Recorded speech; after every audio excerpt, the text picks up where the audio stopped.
Hello दोस्तों, क्या आप लोगों को मालूम है कि बीएसई पर इस वक्त 5000 से भी ज्यादा कंपनीज लिस्टेड है। लेकिन वहीं सेंसेक्स का जो पार्ट बनती है वो होती है सिर्फ 30 कंपनियां।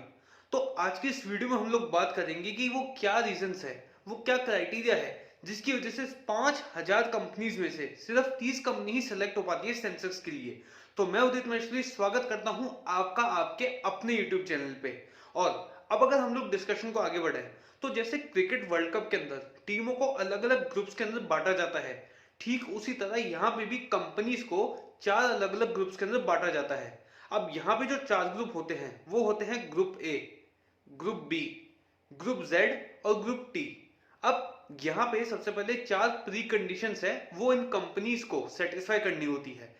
इसमें सबसे पहली कंडीशन आती है कि जो कंपनी जेड ग्रुप्स के अंदर होती है उन लोगों को एलिमिनेट कर दिया जाता है सेंसेक्स में शामिल होने से। अब ऐसा क्यों?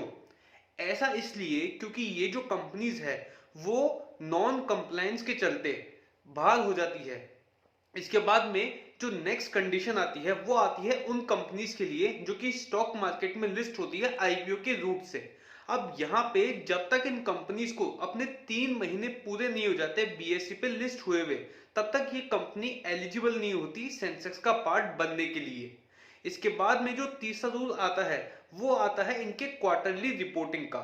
जब तक ये कंपनीज 4 क्वार्टर की रिपोर्टिंग सही से नहीं कर देती, मिनिमम 4 क्वार्टर की, तब तक ये कंपनी पार्ट नहीं बन सकती सेंसेक्स का। इसके बाद में जो चौथी प्री कंडीशन आती है वो आती है इनकी डेली ट्रेडिंग की।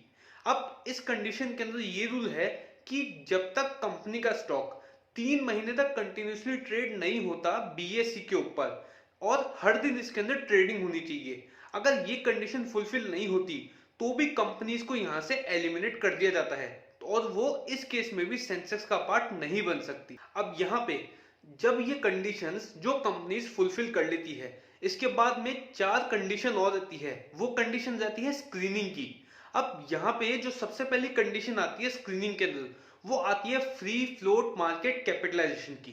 अब यहाँ पे इस चीज को डिस्कस करने से पहले हम लोग ये बात करते हैं कि फ्री फ्लोट मार्केट कैपिटलाइजेशन होता क्या है। तो अगर मैं सिंपल टर्म्स में बात करूं, फ्री फ्लोट मार्केट कैपिटलाइजेशन का मतलब हो गया जो शेयर किसी भी कंपनी के अवेलेबल है ट्रेडिंग के लिए, उसको हम अगर उस कंपनी की सीएमपी से मल्टीप्लाई करेंगे तो जो रिजल्ट आएगा वो हो जाएगा उस कंपनी का फ्री फ्लोट मार्केट कैपिटलाइजेशन। अब यहाँ पे कंपनीज को रैंकिंग दी जाती है इस मेथड के थ्रू सबसे पहले। उसके बाद में नंबर 1 रैंकिंग उस कंपनी की होगी जिसका सबसे ज्यादा मार्केट कैपिटलाइजेशन निकल के आता है। उसके बाद में सोन उन कंपनीज को रैंकिंग दी जाती है और यहाँ पे टॉप 75 कंपनीज को सिलेक्ट कर लिया जाता है। इसके बाद में आता है दूसरा क्राइटेरिया स्क्रीनिंग का। उसके अंदर कंपनी का जो पूरा मार्केट कैपिटलाइजेशन है उसके बेसिस पे कंपनी को रैंकिंग दी जाती है और यहाँ पे भी टॉप 75 कंपनीज को चुन लिया जाता है।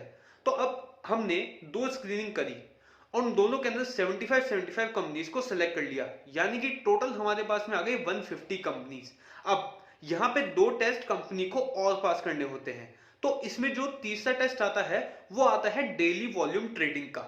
अब इसके अंदर क्या होता है, जैसे कि मैंने आपको पहले भी ये रूल बताया था, सेम रूल ये ऐसे ही होता है। यहाँ पे ये लोग कंपनी की जो वॉल्यूम है ट्रेडिंग का लास्ट 3 मंथ्स का डेटा देखते हैं क्यूमुलेटिव, और जिन भी कंपनीज का क्यूमुलेटिव ट्रेडेड वॉल्यूम 98% या उससे कम होता है ये उन कंपनीज को यहाँ पे एलिमिनेट कर देते हैं। इसके बाद में जो लास्ट टेस्ट रहता है स्क्रीनिंग में वो वापस से आ जाता है फ्री फ्लोट मार्केट कैपिटलाइजेशन का। लेकिन इस बार यहाँ पे कंपनीज को रैंक करने के बाद में जिस भी कंपनी का ओवरऑल वेटेज 0.5% या उससे कम रहता है उन कंपनीज को एलिमिनेट यहाँ से कर दिया जाता है। और उसको एलिमिनेट करने के बाद में हम लोग चुनते हैं टॉप 30 कंपनीज को। तो यहां से हमको मिलती है हमारे सेंसेक्स की टॉप 30 कंपनीज। तो ये था दोस्तों हमारा पूरा वीडियो जिसमें हमने आपको बताया कि सेंसेक्स की जो कंपनीज है वो कैसे सिलेक्ट होती है।